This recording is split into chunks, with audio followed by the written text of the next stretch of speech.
This is episode 293 of Mitolife Radio. I'm Matt Blackburn, and today I'm welcoming back Dr. Robert Selig to the show. Dr. Robert Selig runs a practice out of Chicago where he focuses on hair tissue mineral analysis, or HTMA, with his patients, and also uses other things like chiropractic therapy, PEMF, Rife, sauna, sound therapy, massage therapy, and as we're going to talk about in this show, homeopathy, which my mother raised me with.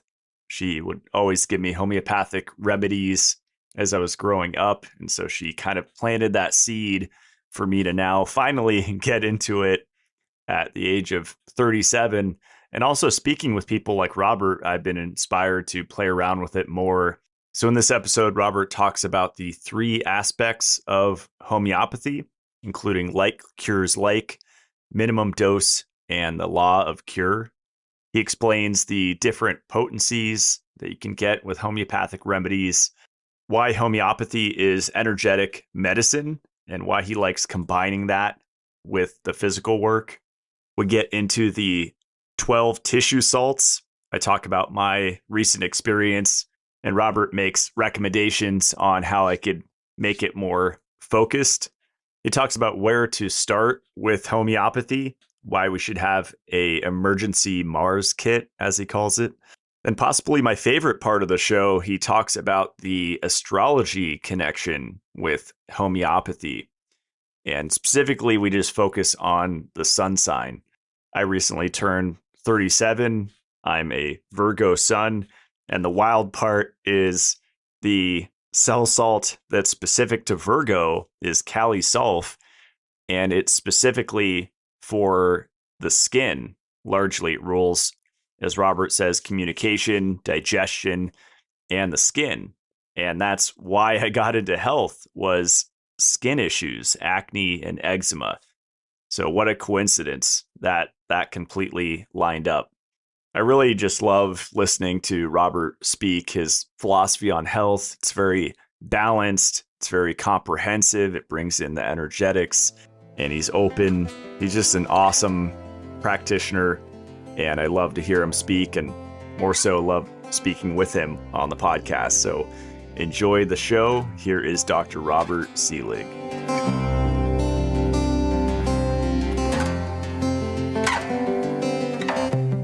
All right, we are here with the incredible Robert Selig. Welcome back to the show. Hey, man, thanks for having me back. Always a pleasure. Yeah, it's really fun to chat with you. I was actually, I think it was last week, I was laying on my plasma device or something and listening to your show with Matt Kaufman, and it was really good. And I always like listening to your interviews. I think I heard your show on the Crow podcast. That was excellent. And it's really impressive. Like each podcast I listen to with you, usually people just repeat the same information every show, but you actually like say something different every one. I don't know how you do it, but it's always entertaining, and I'm always taking notes, so I appreciate it. I'm sure I repeat myself because everyone ends up repeating themselves because we're talking about, toxic metals, we're talking about minerals. So everything's kind of revolve around those themes. And then the nuances as we look into energy-based medicine, as we look into detox strategy. So I probably will repeat myself. Well, it's good though, because I know personally I need to hear things multiple times to like get it through my skull, right? So it helps because repetition, the mother of learning. Positive programming, right? That we're doing here. So yeah, it's always good. I kind of like when I do my meditation.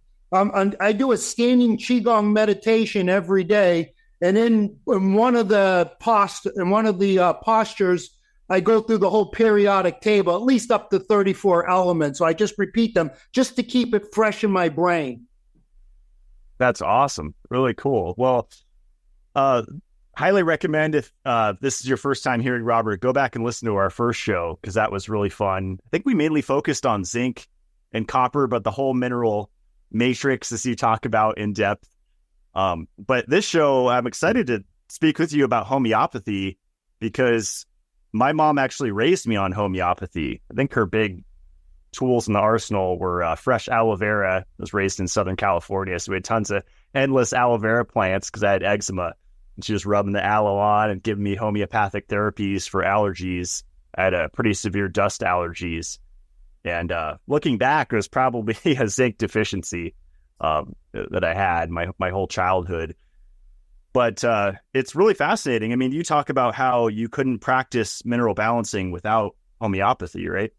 Absolutely. Homeopathy is really, it's a modality that stands the test of time. And basically, it's a branch of alchemy. So when we understand, I'm always talking about alchemy, and I kind of ad nauseum keep talking about alchemy, but alchemy is the royal science, and alchemy goes back to ancient Egypt. And that's where we get Hermes, Trismegistus, Thoth, Mercury. Those are all AKAs of Hermes. And his biography is lost in the dark annals of our history, so we don't really know exactly his whole biography, but alchemy is such a beautiful science, and homeopathy is a branch of alchemy, and that's where, when we look at the phrase similia similibus curanta, that means like cures like. That's coming from Paracelsus, who was the great alchemist, and Paracelsus would take years to make a remedy. He would make a whole spargeric remedy based on patterns on the moon, the planets. If you wanted a Mars remedy, it would be started on a Tuesday and then goes through the whole process. And they would use every aspect of the Mars plant, to make the remedy. So they would use absolutely everything through many complicated processes to capture the entire essence of the plant to make a spargeric remedy, which could take a year. Samuel Hahnemann, who is the founder of modern day homeopathy, understood alchemy, and what he did was, using that same phrase, like cures like, he made a homeopathic remedy in basically one day. So he became the greatest healer of our planet. He truly is one of the giants in healing. So love everything that Samuel Hahnemann and homeopathy offers to mankind, because it's using some of the safest stuff. It's energy medicine that you can give to a baby, you can give to a pregnant woman, you can give to anyone without having to worry about side effects. Now, there may be some aggravations, but an aggravation usually will be we have to understand the three pillars of homeopathy is like cures like, minimum dose, and the laws of cure. Now, the laws of cure is coming from Constantine Herring, who was he's coined as the father of American homeopathy, but he was an astute student of Samuel Hahnemann back in the 1800s, and he started off trying to prove that homeopathy was bullshit. He came from a strong medical establishment. He was a surgeon. He was a hardcore scientist, and his professor told him, go attack homeopathy, study it, and just prove that it's just bullshit.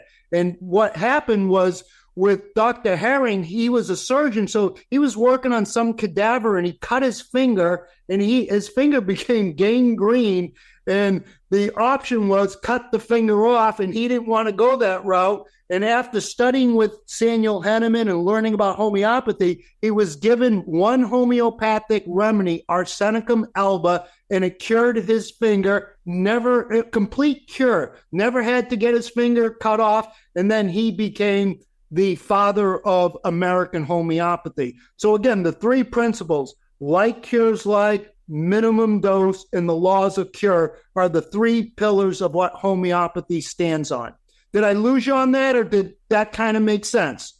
I'm following. Yeah, it helps that I take notes too while you're talking. So the laws of cure, did you break that down yet? Or what? No, I haven't. So when we think of Western allopathic medicine, its suppression drives illness deeper into the body. So everything we've been suppressed, the antibiotics. So when you look at all their medicines, it's all antibiotics, anti-inflammatories, antihistamines, all working against the vital force. And that drives the illness deeper and deeper into the body. And medicine calls that symptom shift, symptom displacement. So all you're doing is moving a acute, it could be an acute, a subacute, a chronic, and every time you take a suppressive medication, you're driving it deeper into the body. So in the laws of cure, when we give you a homeopathic remedy, you're going to see that it's going to move the illness from the head down. It's going to focus on, removing the illness from the more vital organs to the less vital organs. So brain, heart, kidneys, lungs, liver, it's taking it away from that, moving it to the more superficial things. That's why when you give someone a homeopathic remedy for a certain condition, then you may get an aggravation of a lesser organ like a skin flare-up or something like that, because you always want to move, you want to drive the illness out of the more pertinent organs, brain, heart, liver, kidneys, lungs. And as you drive it out, now you're really reverse ordering the disease process. So that's part of the laws of cure. So like if a kid had an ear infection and you give the child a homeopathic remedy for the ear infection, then he takes the remedy and then the ear infection clears up beautifully. But what may reoccur is now an old eczema may show up. So now we focus on the vital forces, now saying now we have to work on the eczema that was never cleared, because probably that childhood eczema was suppressed with, cortisone and inhalers, and that drove it deeper into the body. And then all of a sudden the kid has this horrible ear infection. And then we give the homeopathic remedy based on like cures like, laws are similar. And so, and that may provoke an old disease that was never cured from the beginning, and that would be the reoccurring of the eczema. And it won't come back as aggressive as the eczema initially was, but it will show its face. Now we, as a homeopath, now we have to put our attention to, now we have to work on fixing the skin issue. And then as we're doing that with homeopathy, we still got to work on foundational basic principles, because probably that skin condition appeared in the first place because of a zinc deficiency from the get-go. So we're always working with the vital force, seeing what needs to be healed. And so as we come in with homeopathic remedies, we see the next layer that we have to address. And that's kind of how the laws of cure work. Any questions on that? No, that was awesome. And just kind of taking a step back, the way I perceive homeopathy is like our supplements that we take every day, those are extracts and concentrates. And homeopathy is kind of going the opposite direction, right? With dilution instead of concentration. Right. So in homeopathy, you'll see, it comes in different potencies. So we got the X potencies, the C potencies, we got the M potencies, the LM potencies. So the X, like a 6X is a tissue salt. The higher you go, the more potent the remedy. And so the thing about homeopathy, through the potentization of a remedy, and you can make a remedy from anything in this universe, from the animal kingdom, the plant kingdom, the mineral kingdom. You can make a remedy from anything in this universe. And through the homeopathic preparation of a remedy, through the art of succussion and percussion and, freeing the information from matter. So when you start with the crude plant, we'll say a plant, for example, if you have the plant, let's say it's rust, tox, poison ivy. If you have poison ivy, you're gonna free the information in the plant through the alchemical preparation of potentizing the remedy. And what is contained is the information. Information is non-physical.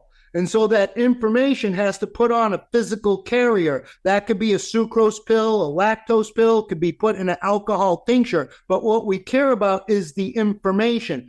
Information can pass the blood-brain barrier to affect consciousness with the similar remedy. So the snake that bites you is the same venom that will heal you, but that venom is now put into a minimum dose that has been alchemically transmuted into such a minuscule amount beyond Avogadro's number. So science will say the hoax has been exposed. There's nothing in the remedy. That's exactly the point. We care about the information. Information is always non-physical. So when you think of information, if I'm an artist and I want to paint a picture, that the initial painting starts as information in my brain. It's non-physical. Then it takes paint and canvas and the stroke of the brush to bring the information to physical form through the painting. So homeopathy doesn't care about the crude dose. It cares about freeing the information that's captured in the milk pellet or whatever that we take under our tongue, and the information affects consciousness because the sick man is lacking the information that caused the disease. Hopefully that made sense. That was great. Yeah. Is it a matter of like, I know since I've been into health last 14 years or whatever, 15 years, I've noticed there's people that focus mostly on the energetic aspect with Reiki and past life regression and whatever, hypnosis or there's also on the other hand, people that are very physical and it's only the physical treatments, but it's kind of like doing both at the same time. You're going to be more effective in the healing process. Is that correct? Exactly. So that's been my whole goal because I'm in the middle. I've always said that healing is an art and a science. So we have the science guys and they become so pedantic and so boring and scholarly and they're just bean counting you to death, understand. And that's good stuff. I don't want to exclude that because there is importance in understanding biochemical actions in the body, but the art to healing is the mystery, and that's where we want that alchemy. We want to understand the energetics behind what is the symptom trying to teach us. Every symptom tells a story, and it's the task of the patient to unveil what that symptom is trying to teach us. The homeopathic remedies help us to open up these layers so we can start to get to the core of what the symptom represents in the body, because there's no meaningless illness, disease, or symptom. They all are there as teachers. And that's a real hard thing for modern man to grasp because we're just focusing on let's attack it, let's fight it, let's kill it, let's antibiotic it. And so the homeopathists say, let's work with the vital force. The vital force is that body's innate intelligence that knows when we get sick that the body is doing its best as an adaptation to clear out whatever toxin, debris, whatever virus, pathogen. So the symptom is not an enemy. A symptom is an adaptation that we have to work with. So the first thing the sick man needs to do is to be at peace with your symptom, not to fight it, but to understand it. As we understand it, then we can transmute it. And through the transmutation of the illness, then, that's where the homeopathic stuff comes in.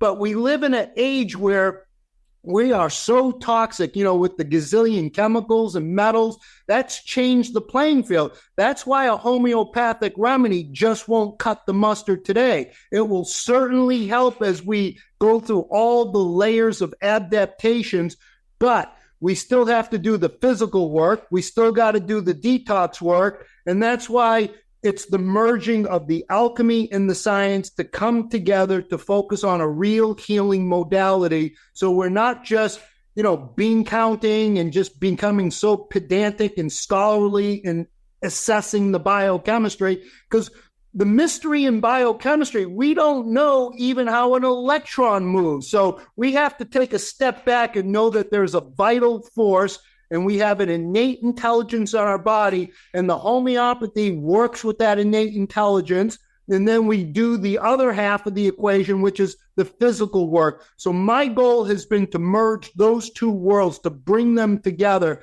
And that's where you're going to get a real healing art and science. It's great. Would you say that one the physical work or homeopathy, that one of them is more effective at kind of moving trapped emotions? Because I notice a lot of people in the health space, like they might be on point with their supplements and their biohacking and whatever and their routine, but they might be holding on to anger or grief or shame or whatever the emotion. And that could eventually cause physical, like serious, deadly disease, right? But do you think they're both kind of equal at freeing up emotions that people might be holding on to? Because I know there's tons of studies on zinc and schizophrenia, helping with mental, neurological stuff, so. This is where I love the high potency homeopathy. To get to in the minefield of the psyche, we have to detonate these bombs that are going off: our anger, our guilt complexes, our fears, our phobias, our sexual guilts. All these themes will eventually manifest in the body as some physical disease. So that's why the symptom isn't the bad guy. The symptom is telling us a story. So when we come in with a high potency homeopathic remedy, that gets to the deeper emotional layers better than anything. But that still doesn't give us an excuse to not do the detox, to not balance the minerals. We still got to work on all that stuff while we're being able to diffuse in the minefield of the psyche what bomb we have to, diffuse so it doesn't explode and cause, the belligerence, the anger, the guilt complexes that become the symptoms later in life. That's awesome. Well, so how long have you been into homeopathy? I haven't asked that question yet. Like when did you start playing around with it? So I graduated chiropractic school in 1999, and in 2000, I started studying with Dr. Robin Murphy, who was probably the premier homeopathic doctor in North America, who just recently passed away. So he was my teacher, and boy, I used to go to Virginia where he had his practice, and we would stay over his house and study homeopathy for weekends on end. And we would always get into arguments. I was telling him he still needed minerals. He goes, no, I don't want to take these minerals. I got my homeopathic remedies.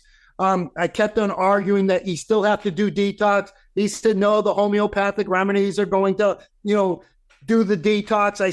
You got to do saunas. You got to do. So we would argue endlessly about the stuff I was doing, he was against, but I was always for the stuff he was doing because he was a genius in homeopathy, but his myopia, he didn't look at the minerals in crude dose. He didn't look at the detoxification process. And so he was always against me. Now, I believe he died a little too young. He was in his early mid-70s, I think, when he died. With his knowledge and always preaching longevity and qigong and all that good stuff, I thought he would have been living a little bit longer, but I think, I don't know what took him out. I never got the whole story, but he did end up getting COVID and he died right around the whole pandemic time. So I don't know what he did. I don't know how he handled it, but we were always in a disagreement what I was doing and not incorporating, the crude doses of minerals, not incorporating the detoxification in diet and lifestyle. So he talked a lot about that, but he didn't actually implement that in his daily practice. But brilliant homeopath. Have you seen in your practice, like people that you work with, not having the homeopathics and not seeing too much emotion in their healing, and then adding in the homeopathy and then seeing massive improvement?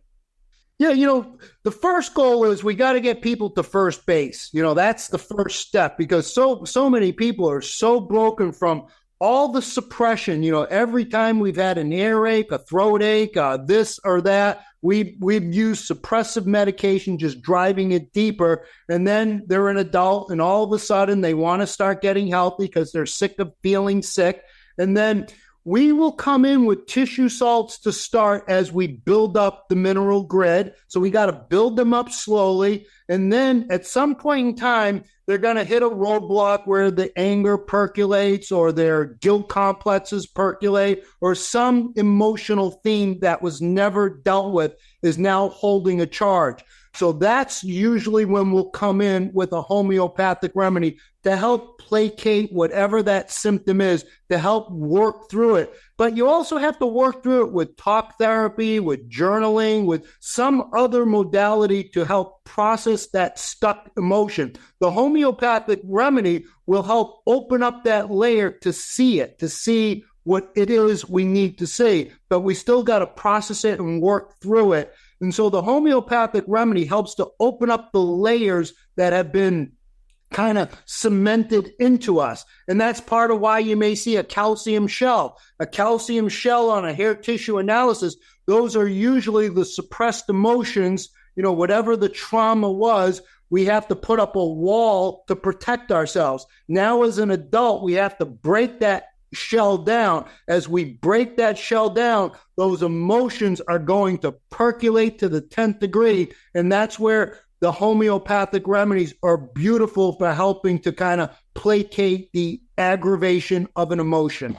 That's awesome. Yeah, I'm still wrapping my head around the 12 tissue salts, and there's books on it that I was showing you before we hit record, and those are usually the ones you start with, right? And then you can get more advanced with other ones if you want. Yeah, I say the best place to start is start with the 12 tissue salts, learn about those, because that's going to be the building block for many, many homeopathic remedies down the road. But also understand we have acute situations. This is another reason why I love homeopathy, because what happens if you're on a program, you're doing mineral balancing, you're doing detox, but yet someone in your family dies? So now we have an emotional aggravation. What happens if you're in a car accident and you get, you break an arm, or you need some stitches or whatever, or you sprain your ankle, or you fall off your bike? So I always say that we got to learn emergency remedies for homeopathy. So if you touch the hot stove and you have a nice blistering, wound, maybe you don't need to go to the emergency room, but you're still in horrible pain. Any burn will hurt like hell, but it may not be that 3rd degree burn where you have to go to the emergency room, but a homeopathic remedy will take that pain away within minutes. And then we've all heard of arnica. Arnica is great for any trauma. So every household should have a high potency of arnica and a 200 to a 1 potency for any trauma. And that could be physical trauma and emotional trauma. And so you start the case off with a dose of arnica for any 911 trauma. And so whether it's a broken bone, whether it's a sprained ankle, you may start with arnica, but you'll have to come in with other remedies, seeing what is the next layer. But we may have food poisoning, so we need a food poisoning remedy. We may be on a healing journey, and then we go out celebrating a friend's birthday, and we may drink a little too much. So maybe we need a hangover remedy. So we have to be able to adjust to life and to come in with remedies in emergency situations, from traumas to overindulgence to burns to old infections propping up. So instead of having someone suffer, you come in with an acute emergency remedy to help simplify the healing process tenfold, just by giving someone a homeopathic remedy. And then once that's cleared up, and then we get back on the program, do the detox, do the minerals, and then we keep the healing, the vital force moving in the right direction. Because the homeopath is always looking at the vital force. Where is that vital force going? So we have to see, are they heading in the right direction, or are they going in the wrong direction? And so we have to be able to have eyes to see when someone's really getting worse, or it's just a healing reaction, it's an aggravation, it's a Herx reaction. So we got to be able to handle these reactions, because even on a mineral balancing program, you're doing the detox, everything's going fine, then all of a sudden that headache that you had as a child starts to perk up. Now we got to be able to deal with the headache. So we come in with homeopathic remedies for the headache based on like cures like, with the minimum dose, understanding the laws of cure and how we approach each individual patient to whatever is happening on their healing journey. That's why I love homeopathy in conjunction with using mineral balancing and detoxification, putting those two worlds together for real healing modalities. I definitely need to learn about the first aid stuff, because it was a couple weeks ago, I got my worst wasp sting while I was on a hike on my new mountain. I was walking around in the forest, and they've been really bad this summer, and it hit right on my knuckle on my hand, and it was the worst sting I've ever experienced. I've been stung by a bee in my neck, not as bad. Something about it hitting the knuckle, it was really painful. And for years, I've been using colloidal silver. And so I just bought I have a colloidal silver gel on my first aid cabinet, and I applied that, and that seemed to help a lot. And then ozonated olive oil, I used both of those kind of for different situations. But yeah, I definitely need to get into the insect bite and sting homeopathics. When you think of these insect stings, like the honeybee, the homeopathic remedy is apis, made from the honeybee. So when you get bit by the bee, that's going to cause redness, swelling, heat, inflammation. There may be some burning pain, some stinging pains. So understanding the like cures like. So maybe it's not the bee that bit you, maybe it's another insect that bit you. Apis will work, but apis will work if you get hives. Apis may be the indicated remedy. If you get an allergic reaction, apis may be the remedy, like cures like. It can also work for a tonsillitis and a conjunctivitis based on if you have the redness, the swelling, the inflammation, the burning and stinging pains, then apis would be the similar remedy, the similium, that will help placate the symptom so you don't have to suffer. And of course, the colloidal silver and everything else, nothing wrong with that. I will come in with everything in any acute situation, but I'll always come in with one remedy in potency, in a homeopathic potency, while we may do, we're worried about an infection, so we put a little colloidal silver on, maybe we put some creams and whatever to make it feel better. So yes, we do all that while we come in with homeopathic acute remedy. So I would say when you learn homeopathy, I call it a 911 emergency Mars kit. That emergency Mars kit is for all trauma. You fall off your bike, you're in a car accident, you get food poisoning, you get hungover, someone in your family dies, so now you have that grief of never well since the death of a loved one. We can go through losses and depression. So we have these acute remedies to help pick up the vital force so we can weather the storm to get to the next phase of our healing. How do you determine which potency to use? Because I know earlier you were talking about 6x, and I think there's 12x, and it keeps. Do you start at a low potency and you go more potent, or do you kind of go off how resilient the person is? So that's a great question, and that's like the big stigma in homeopathy. What potency do you give someone for an acute emergency situation? I'm coming in with a high potency. So you told me that you got punched in the eye, you got a black eye. I'm coming in with arnica and a 200 or 1M potency, because arnica is beautiful for that bruising and all that stuff. And so I will definitely give you a high potency. Then to support that, I may give you a 30C, daily until I see that inflammation coming down. Now, if you start to get some photophobia and some headaches, now we have to look at other remedies to see. But I always start the case with a high potency in an emergency situation. In a chronic situation, I'm going to go with lower potency, build up the vital force with the lower potency, so the tissue salts are the lowest potency. That's why I said I always want to build up the mineral grid. So I start with the tissue salts in that 6x potency.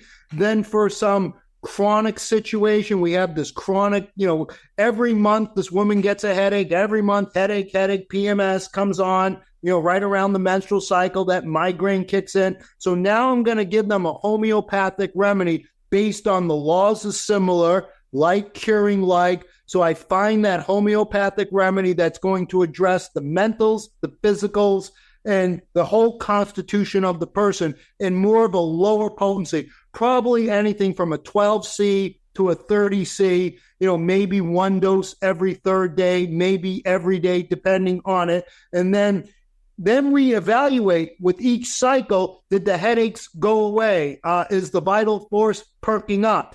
Are they sleeping better? Are their moods better? So that's how we analyze the vital force. We're always looking at sleep and mood. Mentals are a big one. So that's why in the laws of cure, we want to take it from here down here. We want to take it from the center out to the periphery. So we want to get away from the more vital organs and take it more to the exterior. So as someone that comes with severe depression and, low self-esteem, we give them a homeopathic remedy. We build them up with probably like a 30C potency. And then all of a sudden their mentals improve. They're not, they have more energy, more zest for life. Their self-confidence is perked up. But then all of a sudden that old arthritic knee kicked in. So the head cleared up.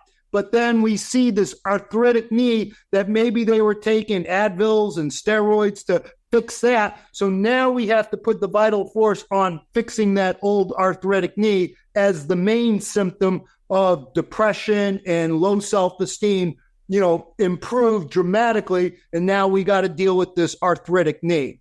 Wow. Awesome stuff. I was going to save this for later, but I'm really curious your answer. So, I know usually homeopathy comes in the little lactose little beads, basically, that dissolve in your mouth. And I'm a big device guy, technology. I love it, all the health tech. I'll try it all. And over the years, I've experimented with Rife, which I think you're familiar with. Love Rife. When I was in Sedona, my friend and I have a funny story where someone took us in their house and we felt like we were drowning underwater with their frequency machine. They had blasting in the attic. We had to get out of the house because we started to get like a pounding headache and just felt like really bad. So frequencies are very powerful. And I know there's companies over the years that basically, they say you don't have to buy homeopathic remedy. You could just imprint from a software, digitally into, say, water, and it'll hold it in the hydrogen bonds of the water, and you never have to buy another homeopathic thing. Have you experimented with that? Do you find it's less effective than the physical homeopathic, little beads that you take and just your general I know some homeopaths that use that, but that's not me because I'm not technical. I'm a mess. I don't know how to make anything. I don't know how to fix anything. So I know where my talents lay, and it's not in making remedies. So I find good companies that make the highest quality homeopathic remedies, and I procure those remedies and prescribe those remedies. But to answer your question, yes, I've heard of that. Yes, they're just as valid. I just don't work with it, so I can't really comment on it. Makes sense. Yeah. I've been trying like multiple different brands of. I just got cell salts combination, and I've been taking three of each cell salt every day, once a day, and I'm just kind of shotgunning it. Like I always, just very experimental. I just dive in. Which three are you taking? I'm sorry, what's that? Which 3 tissue salts are you taking? I'm taking all 12. So it's 6X of, calcifluor, calcifos, calsulf. I'm probably butchering how you pronounce it. Ferrofos, calimur, califos. You're taking all 12 of the cell salts. That's like a bioplasm. Yep. Yeah, I'm taking them separately. So it ends up being, whatever 3 times 12 is the 36. I think my math is right. But that's in one pill, it has all 12 in it, correct? No, yeah, it's individual. Yeah, so each one would be, I'm taking out of 12 different bottles. Okay. I would focus on, that's like, if you're a chef and you know this dish needs four spices, if you add more spices, what are you going to do to the dish? You could ruin it. Okay. Now, if your body just needs magphos, iron phos, calc phos, and nat myrrh, you focus on those 4 tissue salts. You save the other ones when you need them. So if your body says, let's say I'm having some cramping in my calves or my toes, I'm getting some cramps. So we're giving you the magphos, the calcium phos, and maybe you have a little anxiety. So maybe we're giving you the the potassium phosphate, and maybe silica because of connective tissue. So those would be the 4 remedies I would prescribe based on your symptoms. This is why I would say learn what each one of those 12 remedies does. Know the basic gist of mag phos for any type of cramping thing. So when you see a woman who has unbearable uterine contractions during her cycle, where she's bent over double in horrible pain, feels better with heat, with a hot water bottle or a heat pack on it, then we know mag phos is the indicated remedy for that. So we know that mag phos will absolutely be one of the cell salts that really will work. And when someone's having those period cramps, you take 10 pellets of the mag phos, put it in some water, warm water, and sip that. That will work better than any Advil, Midol, Tylenol without the chemical side effect of those drugs. You're using the mag phos. But then maybe there's other symptoms that woman may have. So then you find out what the other symptoms may be. So then as a tonic to build up the constitution of the patient, you give her the mag phos, the calcium phosphate, the silica, or maybe she's anemic, so you throw in the iron phosphate. So instead of just random taking the machine gun approach, have more precision, know what you're giving so the remedy will work. So if you take all 12, some of that can cancel out the other remedies. So I would say, use that 3-4 harmonics, 3 remedies or 3 tissue salts or 4 tissue salts at a time. And then you can have all 12 in the background. And if something comes up, let's say you get you're on a plane and you get your air canal is blocked, then you come in with Kali myrrh. Beautiful for opening up the eustachian tube. So you don't get that blocked air that can drive you crazy. So you can use that tissue salt, for a couple of weeks prior to going on a plane if you're susceptible to that, eustachian tube locking up and causing that air to become painful and just aggravating. So we need to know how to use these tissue salts so we're not just magically taking all 12. Like I said, if the chef adds too many spices into this amazing award-winning dish that requires 4 spices, now you start adding 7 spices, 8 spices, 12 spices, you destroy the dish. Same thing, same principle kind of applies. Yeah, I didn't know that they could cancel each other out because my understanding was that the body will just use what it needs because it's energy-based. So if it doesn't need it, it'll just pass through. But that's fascinating. There is truth in what you're saying. I'm over-exaggerating my point so to make you focus on what your body needs to save the other remedies when you really need it. So that's why you're listening to what your body is telling you. That's why I say, learn the 12 tissue salts. Know what calc fluor is. Know what calcium phosphate is. Know what calcium sulfate is. So you know the calcium family. And then out of those calcium families, maybe it's a deposit. So you can have, calcium deposits causing, anything when you see, pigeon toes, knock knee, kyphosis, lordosis, dowager's hump, bunions and Heberdine's nodes, all these calcium deposits. Then you're going to come in with calcium fluoride, tissue salt number 1. You're going to start doing that every day. You're going to take the calc fluor to help break up these calcium deposits. Now, if you needed more nutrition for the bones, then it's calcium phosphate. It's more metabolically active, where calcium fluoride is more isolated for certain bone diseases, but calcium phosphate is working on the energy in the bone marrow of calcium and phosphate for bone nutrition. So that's why we want to be able to know what each of these remedies is doing, so we have more precision medicine, not guessing, not just taking everything, taking the kitchen sink. We want to just know what we're taking. And that's how the remedies are working. We always have to work for the remedy, whether it's a mineral, whether it's a physical mineral, a vitamin, or a homeopathic. We always have to ask our guiding spirits, whatever whatever you believe in, whatever angel, God force, whatever you believe in, you always want to ask for help when you take the remedy. So you're working for the remedy. You're not just popping pills. You're energetically connecting to the remedy you're taking. Therefore, you need to know what you're taking. So with HTMA, the big four are calcium, magnesium, sodium, potassium. And it's interesting because with homeopathy, like you mentioned, the calcium family, and then there's iron, which I guess is the fair, and then there's mag, silica. But what is Nat and Kali? What do those stand for? So natrum is sodium. Okay.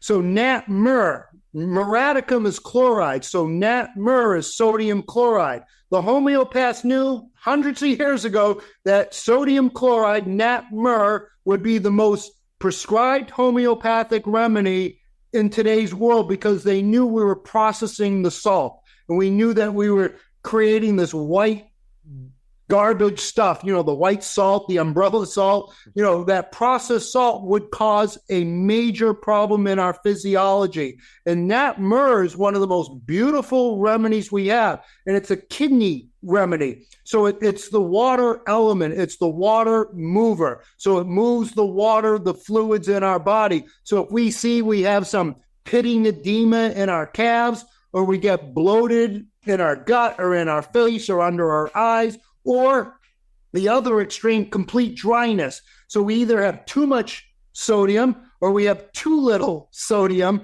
So that means Nat Mur is the water regulator. So it's acting as an adaptogen, working with, consciousness to direct the body. If we have too much water, it's going to help the kidneys excrete it out. If we have too little water, it's going to help the body reabsorb it. And that's the energy of Nat Mur. So natrum muraticum, then we have natrum phosphoricum, and we have natrum nat sulf. That's sulfur. So if we have a lot of liver stuff, think sulfur, all the sulfation. So whenever there's a sulfur end of a remedy, calc sulf, sodium sulf, potassium sulf, the sulfur part is really part of working the liver, and each remedy is going to have a different aspect of working with the liver energy. So it could be a potassium in the liver, a sodium in the liver, and a calcium in the liver, depending on, according to the laws of similar, which remedy we need. Wow. That was winded too. That was great. Yeah, this morning while I was eating my breakfast, I was listening to a fascinating, I think it was 20 minutes or so that you did just on the silica cell salt and how that's responsible for grit, as you called it. Is that right? Yeah. So if you're lacking grit. Beautiful, beautiful remedy. It's the homeopathic surgeon. It helps remove foreign debris. So it can remove splinters and glass and stuff like that. But it also gives grit, emotional grit and physical grit to the body. So we know that silica and the connective tissue stuff. So silica is a big, big standalone remedy. Love silica. So that is a powerful homeopathic tissue salt. That's one I've been taking daily pretty much the last 5 years. I've been taking silica daily. Because I've always had weak connective tissues my entire life. So I'm building up my silica grit in my body. So that's one of the remedies. I always take my Mag Phos, and then I play with the other ones because I have a homeopathic kit. This kit has 33 remedies. Tissue salt. These are tissue salts. So Dr. Schussler just had the 12 original salts. But what about if a child is zinc deficient, but yet if you give them crude doses of zinc, they get nauseous, they don't want to take it, it hurts their tummy. You come in with zinc chloride in a homeopathic 6x potency to add intelligence to zinc. You keep the child on that homeopathic tissue salt. Then in a couple of months, they'll be able to handle 15 milligrams of zinc, 20 milligrams, 30 milligrams of zinc to really build up that zinc pool in the body. So sometimes you have to start them with a tissue salt if they're susceptible to taking the crude dose and they get this symptom or that symptom. Fascinating. So I know in our show, you were saying everybody on planet Earth pretty much has a subclinical zinc deficiency. And so it's interesting to hear that you've been on silica for 5 years and the Magphos daily. Would you say there are some tissue salts that pretty much everybody needs, like one or two that is pretty safe to say that 99% of humanity could benefit? Yeah, I really believe that we are really, sorry about the noise in the background. Nothing like living in a city. We're minerally bankrupt. So I said, which mineral? So we look at our symptoms, we look at our hair tissue mineral analysis, and then we try to make educated guesses to what my body needs. So I usually, magnesium is one of my staples in my diet. Like I said, the silica. Then I play with the other ones. If I feel a little back something, I feel like a calcium deposit, I'll take a little calcium fluoride. If I feel the enamel in my teeth, all of a sudden a tooth is a little sensitive, I'll hit the calcium fluoride. So I'm listening to what my body is telling me. So I'm never just stuck in just taking, these four for the rest of my life. Now, some people will prescribe the homeopathic cell salts based on astrologically, because each of the mineral corresponds to your zodiac sign. So I'm a Capricorn, so that means calcium phosphate is my birth remedy. So we're cooking in our mother's womb for 9 months. So I'll be deficient in Capricorn, I'll be deficient in Aquarius, and I'll be deficient in Pisces. That means I'll be deficient in calcium phosphate, iron phosphate, and nat myrrh. Those are the tissue salts of those 3 zodiac signs. That's one way to prescribe, but that's actually my least favorite way, because I always say your body is telling you the story. When we see symptoms, we need to address what the symptom is provoking in us, and how do we come in with the right tissue salt for our symptoms and our lab stuff on the hair tissue. That's what's going to change the mineral profile. That's what I find works the best, when we incorporate our symptoms and our labs and we just kind of put it together to see what does the patient need. So Capricorn, I'm guessing you mean your sun sign, correct? Correct. My sun sign. So my sun sign, born in Capricorn. What does Capricorn rule? The bones, the teeth, the spleen. And as a Capricorn, I've broken almost every bone in my body. I've had every tooth, pulled, yanked, drilled, built from here to eternity. I've been devastated with horrible teeth, horrible bones, broke more bones in my Saturn cycle. And, so I entered a Saturn cycle at 56 years of age. I'm 61 right now, so I'm still in my Saturn cycle. I'm on the tail end. But in that Saturn cycle, I've broken this finger. You can see that's crooked. I should have gotten the surgery, but I opted not to get the surgery. So this will always be crooked. So I broke this bone in the Saturn cycle. I broke this bone a couple years later in my Saturn cycle. So I've broken 2 bones and I lost a tooth in my Saturn cycle.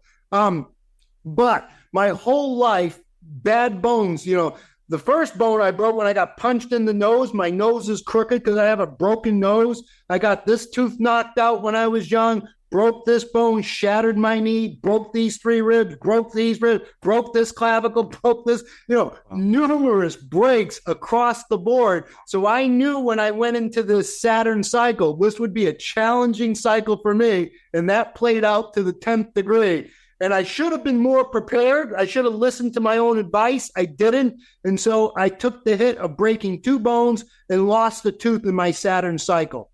That is wild. I was just reminded of what you said earlier, like just listening to the body and being in tune with it. My sun sign's a Virgo. I just turned 37 a couple weeks ago.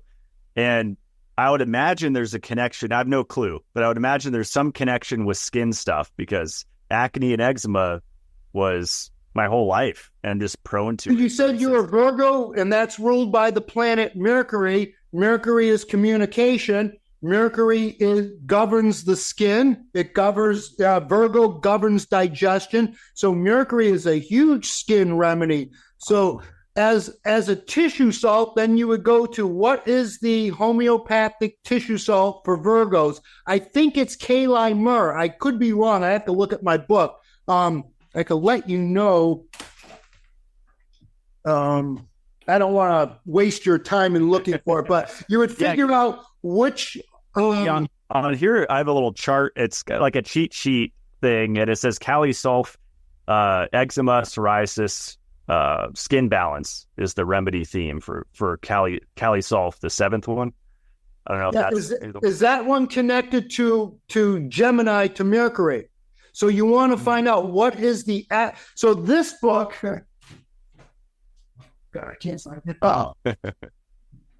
So this book, this is a deep read. This is George Carey, the Zodiac and the Salts of Salvation. He goes into each remedy and its astrological connection. And so if you're born as a Virgo is Mercury. So you're going to find in this book, Virgo's, the tissue salt. I think it's Kali Myrrh. I'm pretty sure, but I don't want to say that and be wrong.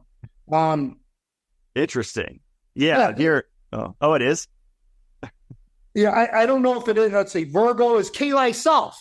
Oh, okay. Yeah. Because Kali Myrrh on here, it says glandular tonic. That's like So your tissue salt is Kali Sulf, and Kali sulfur is that Kali Sulf is great for detoxification.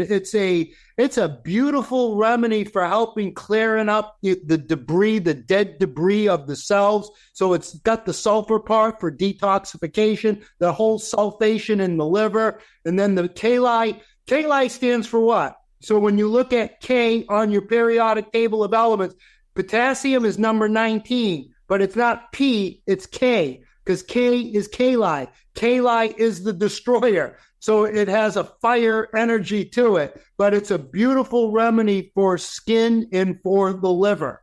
That's awesome. That is fascinating. That's a whole nother aspect of all of this, is the whole zodiac. That gets really into the alchemy, esoteric stuff. And again, I usually don't start there. I will do that more when I've been working with patients for a while. Then as I get to know them and I know their hang-ups, I know their fears, I know their phobias, I know their birth chart, then I'm going to come in with more, with deeper remedies on that astrological alignment.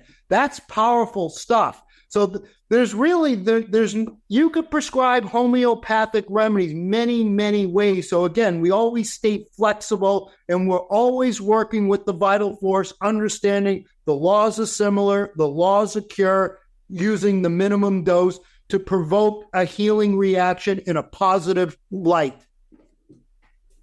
And say if I'm working with a 6X like Kali Sulf, and I'm taking it for that astrological reason, would you say once a day is kind of a good cadence there? If it's a low potency 6X tissue salt, I would say probably 2 doses a day, like 3 pellets twice a day. Because it is low potency and you're working your constitution, your real deficit deficiencies starting in utero. So like I said, you're in that mother's womb for 9 months. You're going to be born deficient in those 3 zodiac signs, that didn't complete the whole cycle. That's why it all comes back to that 3-4 harmonic. So 3 in the 4 gives you the 12, 3 in the 4 gives you the 1, 3 in the 4 gives you the 7. And 7 is God's favorite number. That's the 7 days of creation. And those 7 days of creation are coordinated to the 7 luminaries above. The 7 luminaries above are incorruptible. And so we've hacked the calendar from here to, we've destroyed the calendar with leap years, daylight savings, Julian Caesar. We don't know if we're tropical zodiac astrology. We don't know if we're sidereal Vedic astrology. We don't know what age we're in. But the one thing that hasn't been corrupted are the 7 days of the week. So the day of the week you're born is your constitutional ruling planet. And knowing that, to me, is very, very powerful to know. Were you born on a Tuesday? Tuesday is Mars. So if you have that Mars energy, you may have an iron issue. Because the metal of Mars, since the beginning of time, has always been iron and Mars. So what makes your blood red? Iron. What makes the planet Mars red? The ferric iron. Mars has 3 times more ferric iron on its surface than planet Earth. So Mars has everything to do with that. Mars has everything to do with iron. And so if you want to understand iron, you need to understand Mars. To understand Mars, you can understand iron. So when we see that we become anemic, we become the doormat, we get walked on, that Mars energy of courage and strength and being the warrior, being the hero has been suffocated in us. We have to bring that Mars energy back into us on an energetic level. Then the physical crude iron in you will start working better. So you're not the anemic doormat. Now, if that iron is bioaccumulating, we go into iron overloads. If that iron gets lodged into the limbic brain, could be the amygdala, could be the hippocampus. So if that iron gets into the limbic part of the brain, that's going to oxidize that part of the brain, destroying our compassion and empathy, bringing out the most horrific criminals, the child molesters, the rapists, the serial killers, the worst of the worst. And that iron in utero can go to the limbic part of the brain. We can create a Chucky baby from the very beginning of life, but that's why we want to understand the energy of these metals. I was born on a Tuesday, funny enough. So you got that Mars energy, baby. So iron, and then you're going to see if there's iron, there's going to be copper. You always got to understand these dialects. So even on your zodiac, if you're Aries, opposite Aries, so that's a cardinal sign, Aries. Opposite Aries, which is ruled by Mars, is Libra, ruled by Venus. Venus is copper, Aries is Mars, Mars is iron. So there we see that iron copper theme being played out. If you're born in Taurus, the opposite sign in Taurus is ruled by Venus, and the opposite of Venus of Taurus is Scorpio. The Scorpio is governed by Pluto and Mars. So we're going to see that Taurus, Venus energy opposite that Mars iron energy. So we always look at the dialect between the yin and the yang, the Mars Venus energy or the Saturn Jupiter energy, etc. Super cool. Yeah, I like your posts on the pandemic, whatever you call it, that happened, and how the world just got walked on and acquiesced to, the global sickness campaign. And you say it's a lot of charade of this masquerade, and our country was in burnout because we lacked that Mars energy. So we took the knee, we just acquiesced to whatever our master said. We masked up, we rolled our sleeves up, we followed the dotted lines, we didn't go to the nursing homes, we didn't go to the beaches because we lacked that Mars strength and courage to fight the Titans, to stand up to this Leviathan. But when you're in burnout, you don't have the energy to fight the good fight. So you become the doormat, and that's why our country is in burnout. Yeah, absolutely. My perspective is that, it's been a weakening project for a long time with all of the manufactured wars, and every war is manufactured. And it's like you take the strongest men of the country and send them to die, and you just keep weakening the country with every world war, right? I mean, it's a great strategy. Yeah, and then you also come in with the incessant drip feeding of these chemicals and these metals, and that's what, this is where I'm getting into these xenoestrogens, whether it's a chemical xenoestrogen like atrazine, feminizing the population, whether it's the metal xenoestrogens, arsenic, lead, mercury, copper, feminizing the planet. So as the alpha males become feminized, we create beta males. These beta males want money for nothing, chicks for free. They don't want to do the work. They want everything handed to them on a silver platter. We have to earn our love. We have to earn our money. We have to earn our health. So we need the energy in our body to create health. So that's why understanding the energy as above, so below, and that's alchemy. That's one of the Hermetic principles, as above, so below, is probably one of the guiding lights in the Hermetic principles, because it's telling us that everything in this universe operates by universal laws, whether you're in the heavens, whether you're in the oceans or on land, everything abides by universal law. Yeah, I've heard that that pretty much the whole earth is inverted right now with the poles. And like you said, everything's been perverted besides the days of the week, but the year, how many months in the year, there's supposed to be, 13, right? Yeah, that would be the lunar count. So we went from a lunar count to a solar count, Gregorian to June. We don't know what day it is. Even when you look at the numbering system on your calendar, December is the 12th month. But yet, if you run a decathlon in the Olympics, that's 10 events. Sep means 7, but yet September is the 9th month. When you're in the octagon, that's 8, but October happens to be the 10th month. Everything about our timekeeping is off, and that's a control mechanism. And so, like I said, the one thing that hasn't been hijacked, perverted, is the 7 days of the week, and that corresponds to the 7 luminaries, and the 7 luminaries are primal principles, incorruptible by man. So if we're lacking Mars, we need to increase the Mars energy. If we're too aggressive, too belligerent, we need to decrease the Mars energy. This is the beauty of homeopathic remedies, to help bring a balance to the energetics, as above, so below. Do you believe the theory that because everything's off like that and shifted, that's why most of the world is out of balance, is because of those foundational levels? Absolutely. I say that we've been in the Iron Age for the last 2,000 years. So in the Iron Age, just recently, we just shifted into the Bronze Age. So bronze is the Copper Age. That's why iron and copper will be the most dysregulated metals on planet Earth today. And what do we see? Iron overloads, iron anemias. We see the copper overloads. We see the low copper. And that has everything to do with understanding the Venetian themes and the Mars themes to put balance into the feminine and the masculine energy. When those two energies balance out, the world will know peace. We will have peace. We will have love. We will see the earth that it was, we will have heaven on earth. But right now, the controllers are manipulating everything to keep us, confused and dumbed down and, running around like a dog chasing his tail forever and a day.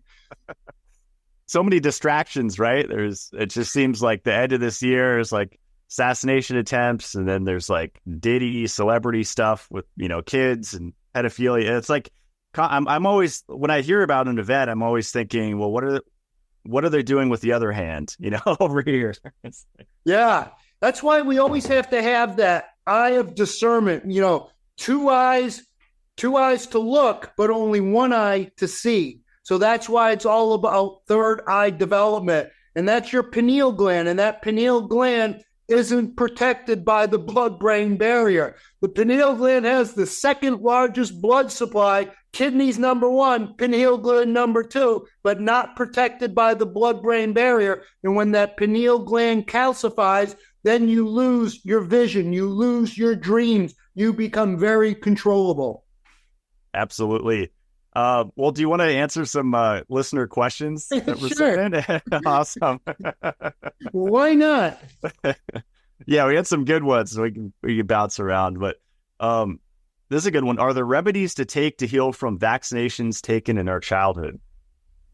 Homeopathic remedies. Yeah, so that would be in homeopathy, you got isopathy, you got nosodes and sarcodes. So isopathy is you cure a disease by the same pathogen that caused the disease. Now you're giving that disease in potency, like cures like. So if you got sick from a vaccine, that would be more tontopathic prescribing. You got nosodes, which is coming from a sick disease, human or animal. Then you got sarcodes, which are coming from, mostly endocrine glands like adrenaline, cortisol, insulin, pancreatic stuff. So you have the sarcodes, the nosodes, and tontopathic prescribing is coming from never well since a drug, medication, or vaccine. But you have to see when you got the shot. When I got my shot, I couldn't move my arm for 2 weeks. I remember it. So that's poison. I knew that when I was in 3rd grade when I couldn't move my arm for 2 weeks. So you may come in with a tontopathic prescribing, which would be whatever that vaccine was given to you that caused you to never be well since, then you come in with that exact same poison that was injected to you. You put that in potency, in a homeopathic potency, whether it's MMR or whatever the vaccine may be, the gazillion of these vaccines. So yes, you do. You can come in with a tontopathic prescribing for a vaccine. Amazing.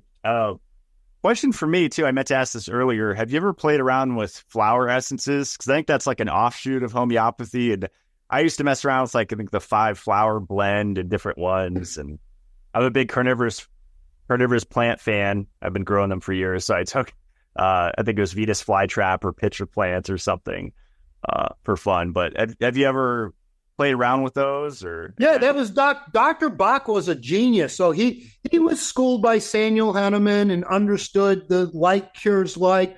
And I don't really use the flower essence because I haven't studied them in detail, but I do use Dr. Bach's bowel nosodes. The bowel nosodes are made, all health starts in the gut. So all these different bacteria and viruses have been potentized in homeopathic formula, and they're called the bowel nosodes.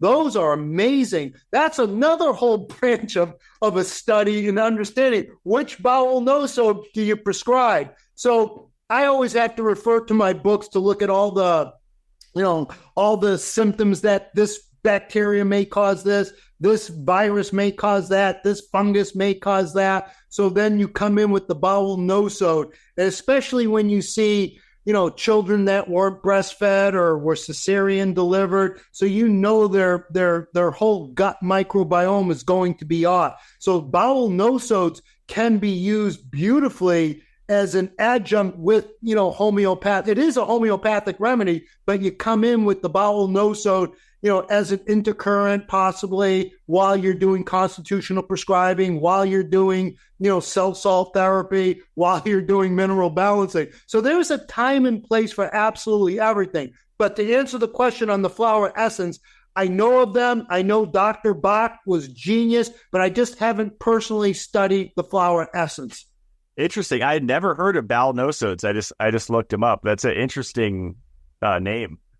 Yeah, it's when you start opening up homeopathy, you're going to see the brilliant stuff in homeopathy, whether we're doing acute prescribing, constitutional prescribing, miasmic prescribing, using a nosode, using a sarcode, using a tontopathic remedy. So homeopathy is a lifetime study. Start with the basics. Learn the 12 tissue salts. Learn about 12 or so emergency 911 Mars remedies. That's a good place to learn homeopathic remedies.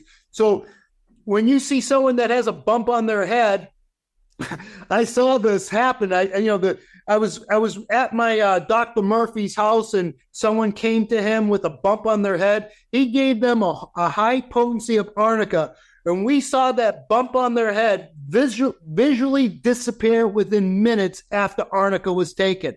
So that was a beautiful thing. So arnica is really a great introductory to homeopathy, because everyone has an arnica experience where all of a sudden, that ache or pain really healed up pretty damn quickly, especially with the bruising. And the bruising shows the laws of cure. So when you get bruised, initially it's pain, I can't move. Then over the next few days, you're going to see it go from from the deeper layers. All of a sudden, you're going to see that bruise getting bigger and bigger, but that's the healing.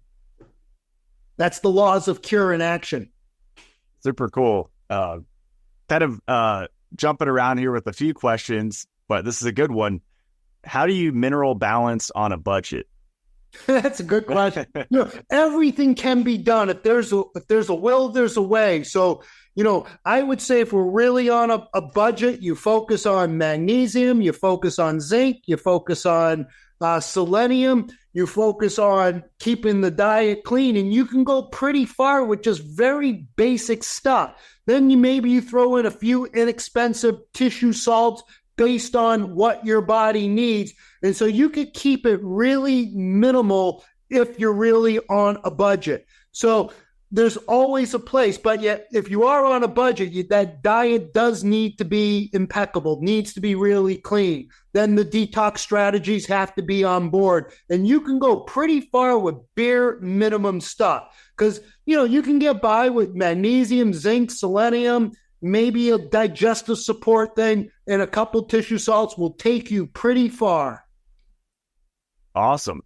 Yeah, and even heat lamp. I don't think I asked you in our last show, but I know like Dr. Wilson was super into the incandescent light therapy, and I'm just now getting back to it. I'm gonna have a show on it here in like a week, but that's such a cool form of light therapy, that near infrared, and especially for people like you and I that are up in the north that experience 4 seasons.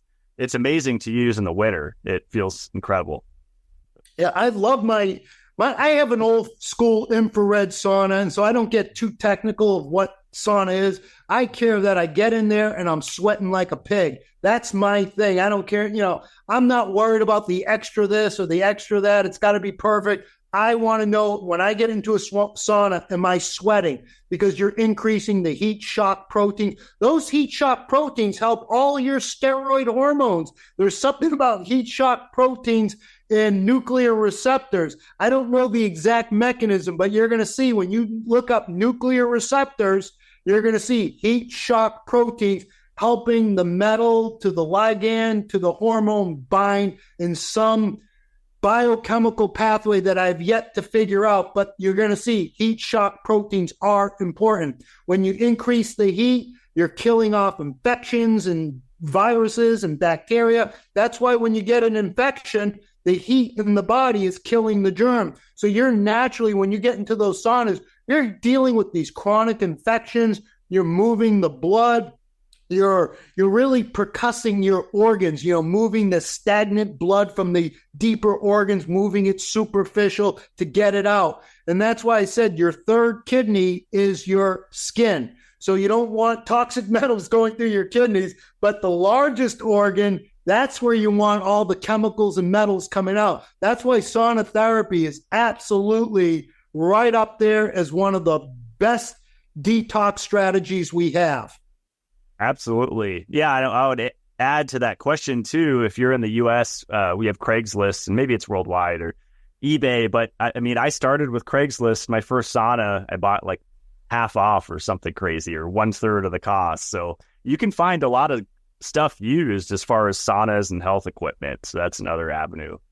You can even build them yourself if you're crafty. That's not me. But I know some crafty people that can make their own sauna for minimal cost. So there's always a way. And in Chicago, I don't use my sauna until it gets cold. Then I hit it hard. So right now, I'm just focusing on outdoor sunbathing, using that. But as soon as the deep fall and the winter come along, I'm in that sauna baking every day, and I love it. It just feels good.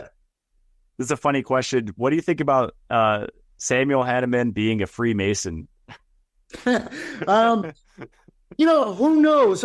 Samuel Hahnemann was an absolute genius, spoke many, many different languages. He had the ability to translate many manuscripts, and that's where he got a lot of information from. So he just wasn't speaking German, his native tongue. He was reading Sanskrit. He was reading, many, I don't remember all the languages, but he was a genius, and he would take the remedy. So his first remedy was cinchona bark for malaria. So he noticed that the cinchona bark had the quinine in it, and the quinine would cause the malaria to kill itself. And so the quinine in the cinchona bark, so he would take the cinchona bark and potentize that into a minuscule dose of the actual crude dose, and that was your number one remedy for malaria. That was his first remedy. Now, is he a Freeman? Who knows? Who knows? But he was, to me, he was one of the greatest healers to grace this planet. So he holds a high place in my heart because he was beautiful in what he brought to the world. So that's why I don't think he was a 33-degree Mason. But again, who knows? So possibly. Awesome. How do you approach mold toxicity? Because this is a really common thing in the health community that I see, and people often have to sell all their stuff and move,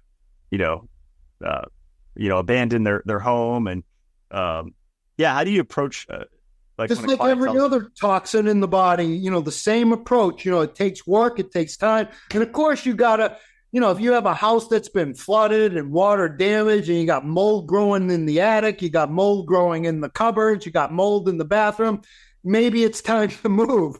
So yes, you do got to clear up if you have a house that is loaded with mold, but to treat the mold, you build up the mineral grid, you get the portals of elimination in a better situation, meaning you're working on the liver, you're working on your kidneys while you're doing the mineral balancing. And then you can come in with some tissue salt. You can come in with homeopathic remedies for what the symptoms is the mold provoking. Is it the brain fog? Is it the arthritis? Is it whatever the symptom? So that's where you use the homeopathic remedy to address the symptom. So I would address mold like any other toxin, whether it's a metal, whether it's a mold, whether it's a virus, whether it's a bacteria. The innate intelligence of the body, it wants to clear this stuff out. We got to make sure we're not being, sprayed with mold and living in mold environments. So we have to understand our environment, fix that, absolutely. But then you see people just going crazy with this mold nonsense. It's just like, keep it simple. Get healthy. Build up your immune system. Build up the mineral grid. Build up the portals of elimination. And then you'll be able to handle when you are exposed to mold, it won't affect you. So, when I was a kid, if I went into a department store and I started smelling these aldehydes from Chanel number 5 or whatever, I would get a headache. Every time I went into a department store, I would get a headache. If I was in that perfume section, it would hit me like a ton of bricks. Those are aldehydes. Molds produce a lot of these aldehydes. So I can go into any store, no headaches today, but I spend time building up the mineral grid so I'm not susceptible to catching cold every time that I'm exposed to this or that. So that's why we always want to build ourselves up. Yeah, because then you have the reserves to handle if you're walking to a Macy's or JCPenney or whatever through that section, right? Because your body will run through the vitamins and minerals in your system, and you kind of use that to mitigate it.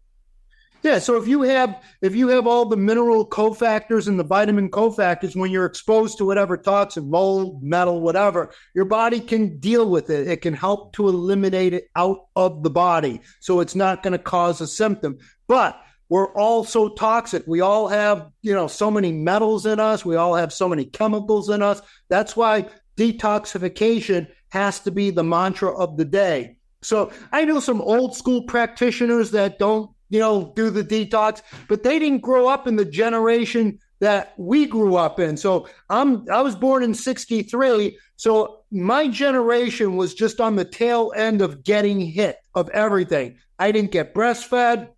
I was formula fed. So the older generation didn't have all that nonsense. So they're a little bit more sturdy. They have more adrenal reserves. They may be able to get away without having to do the detox, these old timers, but in this modern day, each generation is getting progressively weaker and weaker and weaker because of the incessant drip feeding of toxin after toxin after toxin, not to mention the mind toxins affecting consciousness. We're being hit from all directions. Yeah, who knows what they're beaming us with nowadays, right? Some scalar, super weapon, right. Quantum. But every problem creates a solution. So that's why we always have to have discernment, and we have to say, they can do whatever the hell they want to us, but it's not going to affect me because I see what they're up to, and I'm focusing on get healthy. And getting healthy is a marathon. It's not a quick sprint. Every decade, we get a little bit healthier, a little bit stronger. The bones get a little bit stronger. Our vital force gets a little bit better. Our dreams come back online. Our sleep gets a little bit better. Our digestion is always improving.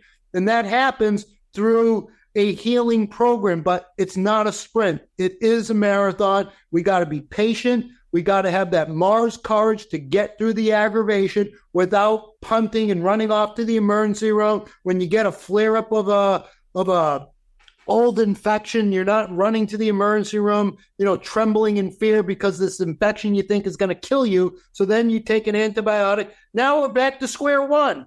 So that's why I say we got, and that's where the homeopathic remedies are genius. When we get a flare up, when we get an aggravation, we come in with a higher potency, homeopathic remedy to put out the fire of an acute infection that flared up on a healing regimen during an aggravation, during a Hertz reaction, during an emotional retracing. We always have things to help get us through, to weather the storm, so we don't quit the program, so we don't go up to the medic, get our gallbladders removed, or take an antibiotic or an antidepressant or something.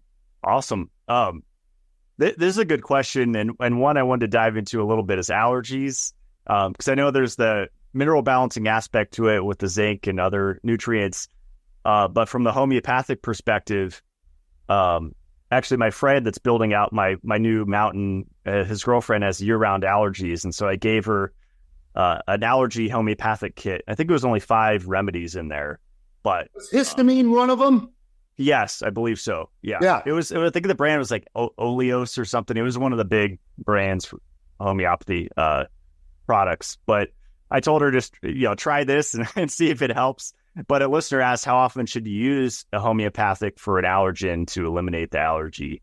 If it's acute and they're really every day, they can't breathe, they're clogged up, they got sinus headaches and all that, I would say you take 2 doses every day while you're doing the detox, while you're cleaning up the diet, while you're doing your mineral balancing. And then as the symptom starts to clear up, then you can decrease the dose to once a day, to once every 3 days, to once a month, as the vital force improves. And while you have these sinuses, maybe every time you're in the shower, you're hitting that neti pot, you're putting that good salt in there, you're putting a drop of iodine in there, it will burn like hell, but you start killing these infections in the sinus cavity.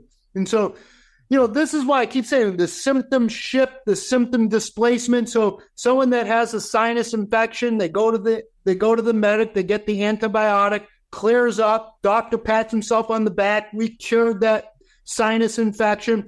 2 years later, that green, yellow mucus discharge is now coming out the vaginal canal. So that symptom shift, symptom displacement. That's why we work with the vital force and we build up the body so we can deal with all these chronic infections. But to deal with these chronic infections, you got to clear out these chemicals, you got to clear out these metals. So now the enzymes that require these mineral cofactors will be able to work, so you can get all your detoxification going, to get methylation, acetylation, phosphorylation, sulfation. You can get all those mineral cofactors on board so you can methylate, so you can phosphorylate.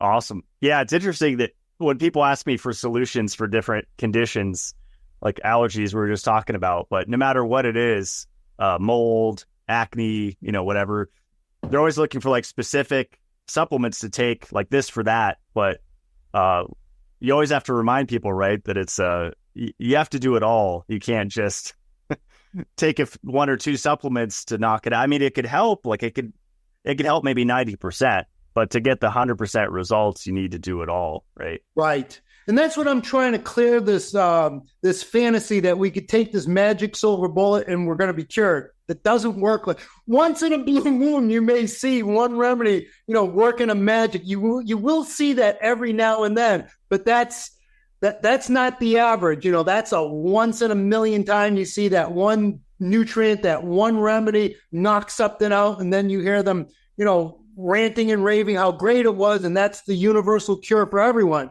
Most of the time we gotta be diligent. We gotta stay consistent with the program, because like I said, in utero, in decades and decades of toxicity, we've been overcome by the age of toxicity. So we have to become as wise as the serpent, as calm as the dove, as we navigate through our healing. And our healing is a journey. There is no magic silver bullet. It takes hard work, takes consistency, and takes a change in energy. We always have to work for the nutrients. So people say, oh, I don't want to do coffee enemas. I say that you're not going to succeed by saying no. You go into your coffee enema, you go into your sauna with enthusiasm. Know that you have the freedom to do this therapy. You have the ability to do these therapies. So it's a blessing. So we got to raise the vibration in our mindset, knowing that we're doing these to feel better, even though we still are in the storm, even though we're still struggling. But we know there is going to be light at the end of the tunnel if we stay consistent, if we really stay at it. That's awesome. Put in the work, right? Yeah. Put in the work, brother. Nothing is handed out on, if I wanted to be a millionaire and I just think I want to be a millionaire, it takes work to be a millionaire. You got to work your ass off. Most people just want everything handed to them. So healing is the same thing. You got to work for your health. You got to create your health. And so that's why we have to have that Mars courage, strength, and mental fortitude to be able to get through any healing crisis, because we will get through it. Now, getting through it can be a challenge. That's why I say it's good to have some trained eyes in your corner to help you navigate that. But not everyone can afford me or afford this or afford that. So that's why you got to educate yourself, because the children did not perish for a lack of faith. They perish for a lack of knowledge. That's why we have to educate. We got to keep dissecting everything. We got to question everything. And no one healer is the arbiter of truth. So whoever your guru is, we still got to understand no one man or woman is the custodian of healing. We all have bits and pieces. So we got to start listening to our bodies. We got to start respecting our bodies. We got to start understanding there's universal laws that apply. And when we have a symptom, be at peace with the symptom. Understand that symptom is trying to teach you something. So the goal is not to just knock it out and kill it. The goal is to understand it, to be at peace with it. Then we transmute that illness into wholeness. Incredible. I love it. I've been focusing on my nervous system this year, and I think a lot of people have, because of this, the stress of the last 4 years, and not only collective stress. I think we all feel humanity's stress, right, on some level, because we're all connected, but even at an individual level with whatever we have going on in our personal lives, it's a lot of the nervous system's getting hammered. And so I use as many tools as I can to just calm it down and ground out. Yeah, healing strategies and listening to your intuition. There's going to be some days saying, I don't feel like swallowing a gazillion pills, because I feel like if I'm going to take these pills, I'm going to puke. There's some days that you need to take a day off. There's some days that you need to, give yourself a break from your healing strategies and just be human. So again, we got to understand we want to stay consistent, not perfect. And that's the whole key. Stay consistent, keep working at it, and good things will happen. And, I've seen many people take their health to that next level, just really suffering. And, I think all of us in this healing profession, we're all the wounded healer. And the wounded healer at the Oracle of Delphi, it says, physician, know thyself, physician, heal thyself. First thing we have to do is learn how to heal ourselves. As the doctor learns how to heal himself, then he earns rite of passage to help others in their healing journey. So it is a journey. We need patience. We need to understand it. We need to educate, and we'll get there. But you got to understand there is a force on this planet to make sure that we stay sick, broken, fat, and just like easier to control. Raising the vibration, raising the consciousness happens with getting healthy. I love it. Well, Robert, it's always a blast speaking with you. Is it backtonaturalhealth.com is the best Back place? to natural health, brother. I love it. Cool. Well, we'll have to do it again soon. And thanks so much for coming back on the show. This was a pleasure. It's always a pleasure. And if I probably didn't explain homeopathy the way I should have, but if there's questions and comments that come up, I'll be sure to interact and answer anyone's questions. You did a phenomenal job. And now I'm going to be diving into that astrological aspect. I need to get that book by George. Yeah, this is a deep, deep read. So love this book, but it's heavy. So, you can't read it all in one night. I've had this book for 20 years and I still read small. I can only read a couple pages at a time, but I love it. It's a beautiful, beautiful read. I love it. Well, yeah, I sent one of your podcasts that you did on another show to my friend that still has his Mercury fillings in. He's a local guy here that helps me with my security camera setup and stuff. And yeah, I know it's kind of a broad thing. So I said, just, listen to Robert and hopefully you get some inspiration. Because he's like, I'll just take him out. And I'm like, yeah, do that. But also listen to Robert and do some other stuff. Right. Comprehensive. Awesome. Well, stick around as we close out the show. And thanks so much. This was great. My pleasure, man. Well, I hope you guys enjoyed that as much as I did. As I said at the beginning, I love speaking with Robert. I love his perspective and his willingness to learn new information, which is a really rare trait nowadays. I'm excited to keep up my consistency with taking homeopathic remedies, specifically CaliSelf, for my astrology sign. And people have already been messaging me that I have to look into the other planets and my other signs and take more of a comprehensive approach. But we have to start somewhere. And I'm starting with CaliSelf. And so far, I feel great. I'm taking it twice a day. Like Robert said, about 3 pellets twice a day. And I don't know if it's psychosomatic, time will tell, but I am feeling overall better. Although I have been integrating a few things that I'll talk about here in a minute. But if you'd like to explore Robert's work more, it's backtonaturalhealth.com. If you'd like to work with him, highly recommend going back and listening to the show that we did on zinc. I consider him the world expert on zinc. I love his passion for zinc, specifically the information about the zinc fingers that he talks about. It's really interesting. And also Matt Kaufman that I had on the show talking about HTMA, he interviewed Robert.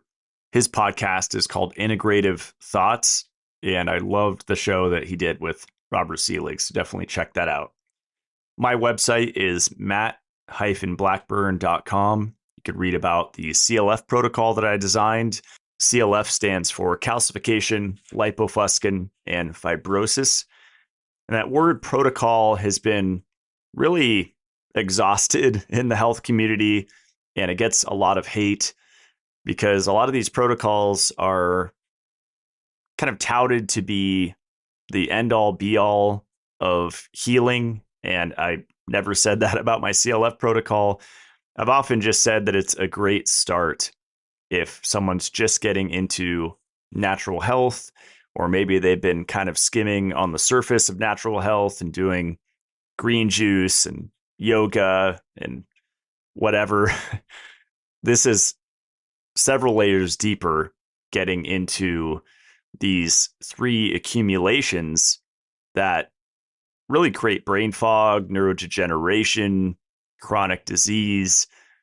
And taking strategic supplements, you can actually start to not only reduce the accumulation of those 3 things, but actually remove them from the body. A few weeks ago, I was on a plane heading to California for my birthday, and every time I'm on a plane, it never fails. I think it was 4 or 5 rows in front of me. There's a gentleman, bald, with tons of age spots all over his head. And it tends to go with balding and a receding hairline. You'll see these brown spots, freckled, all over the head. And that is a sign that the brain is getting hammered by seed oils that person has been accumulating for decades of their life, combined with a severe vitamin E deficiency. And that is a recipe for chronic disease, not only neurodegeneration, but heart disease and all sorts of stuff. So the whole idea with investing in yourself, investing in strategic nutritional supplementation is that we avoid that potential future, because we all know it's not fun landing in the hospital, all the emotion that goes with that, and dealing with sick and dying family members. It's really not a place we want to be, and it's totally 100% preventable. So circling back to what I was saying about changes that I've made recently, I've been more consistent with the Apollo Neuro device. If you click on shop on my website, it's right there in the A's. It's about $350, and you save a little bit if you use my code Blackburn. And what it does is it sends vibrations using bone conduction into your body, and through an app. And yes, it has airplane mode. You can pick wake up, focus, recover, calm, sleep. I've been just hammering the recovery program, and I've had this thing for many years. I just haven't been consistent with it. So I started tracking my sleep with the Oura Ring, and I'm using it for a minimum of 3 hours a day, sometimes 6 hours a day, sometimes the whole day. And I'm definitely feeling the difference. They've had studies showing that even just wearing it for 3 minutes has a profound measurable effect on multiple body parameters. And then being consistent with it, you see improved deep sleep, improved heart rate variability. I've just felt generally calm in the chaos of life. And this year has been absolutely chaotic for me. And so it's been such a powerful tool to stay grounded and balanced through these wild times. Some other changes I've made, I've been really consistent with the Tromune. That's the cordyceps extract from Transcriptions. So I average maybe a half troche a day, sometimes up to a full, if it's a full day and I'm out and about driving a ton. Feels really grounding for me. It actually doesn't make me tired taking it in the morning and afternoon. Dr. Scott, that I've interviewed, he recommends if someone's just starting to take cordyceps, then start at night because it can make you sleepy. But for me, maybe it's genetics, maybe it's the caffeine that I'm consuming. And I'm not consuming hundreds and hundreds of milligrams of caffeine a day, but I'm consistent with my caffeine use. And I've found that the cordyceps, and maybe it's the combination with the Apollo wrist device, well, wrist or ankle, you could wear it in different spots, even the chest. I felt so grounded and almost like I can consume an unlimited amount of caffeine without ever getting the jitters. And then something that I actually just started back on today is the machine from Steve Scott that I had on the show. So he has a company, Carbogenetics. He has a CO2 carbon dioxide bodysuit. So for both of these, you need a CO2 tank from like a welding store. And then he has a CO2 inhaler, which is a little more affordable than the suit. And he's gone through a few versions of the inhaler. I've tried a few of them. This one is definitely dialed in.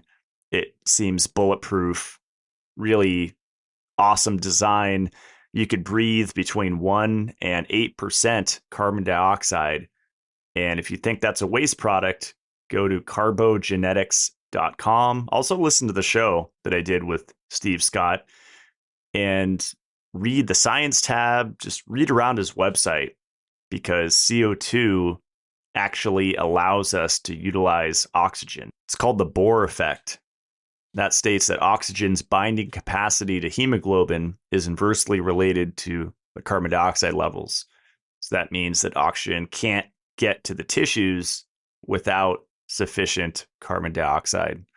If you're prone to anxiety or brain fog, or you just feel overwhelmed in your life right now, the basic protocol is 10 minutes once or twice a day. I have it here at my office desk. And the hardest part is just finding that CO2 tank, but it's really not difficult. You just go to a welding supply store and purchase one. Maybe you'll have to fill it up once or twice a year. Really depends on how often you're using it. But I am in love with this therapy. It has incredible applications for so much, not only stress reduction that I just touched on, but increased vasodilation, improved lung function, improved blood flow to the brain, improved recovery time from exercise. It also has fascinating research with epilepsy, epileptic seizures, which I've experienced in my family, and it's definitely not fun.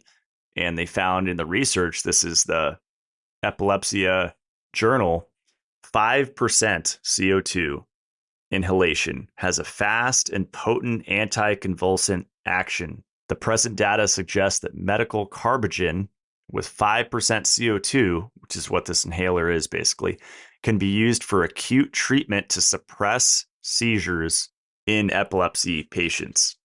So to me, that alone is just wild. And then there's also a lot of research for panic attacks and anxiety using CO2 inhalation. So I've said it before on this show, I'm always shocked with these biohacking clinics and health spas, and they're really just way behind the times. Maybe people just aren't researching as much as I am, but this is a crucial thing to have in every biohacking or health clinic around the world. So there's the latest with things that I'm playing with. Follow me on Instagram. I'm extremely shadow banned there and actually losing followers every month. It's kind of funny. I'm really happy actually about that because I want to be underground. I don't want to be in the spotlight in the health world. But I post there. I do lives once a week on the Instagram account, and Mitolife is on there as well. We post a lot of educational content. Mitolife is my supplement brand. You can find that at mitolife.co. It's MITO life.co. We're having a buy one, get one sale on the vitamin C right now. That's ascorbic acid, which is vitamin C blended with a berry polyphenol, basically a whole food extract. And polyphenols have a lot of really incredible effects in the body. They actually protect vitamin C from oxidation. And as a prepper, I've looked into this pretty deeply. The storage of supplements, and this is a FAQ that I get from customers all the time.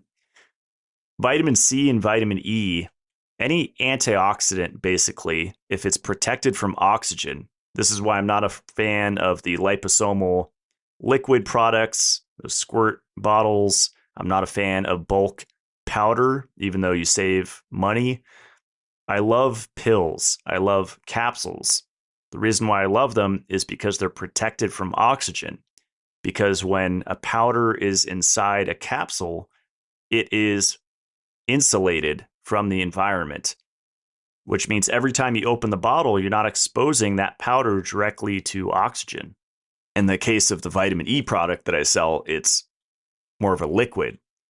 But just staying on the vitamin C topic, there's research showing that 5 years of vitamin C being stored, it still retains 90+% of its potency. I think the study showed 95% after 5 years. So this is something that I'm definitely stockpiling inside my bunker. And my idea with adding the polyphenols is, yes, they have incredible effects on supporting the heart health and circulation, anti-tumor effects. They're very protective from tobacco smoke, alcohol consumption. They directly feed our beneficial bacteria in our gut. So they're food for the bacteria in our gut, especially if you're taking vitamin C, as I do often throughout the day, small doses. You're continually feeding your gut bacteria. But the cool thing about the polyphenols in there is that it dramatically will extend the shelf life because polyphenols protect ascorbic acid from oxidation. And they also protect from oxidation in the body against reactive oxygen species. So when the time is right, I'll definitely send it to the lab, maybe 6, 7, 8 years from production, and test the potency and report back to you guys. Because as far as I know, it's never been done the combination of polyphenols with ascorbic acid powder to see how long the shelf life is. So that is all for today. I will see you guys next Friday. Stay supercharged.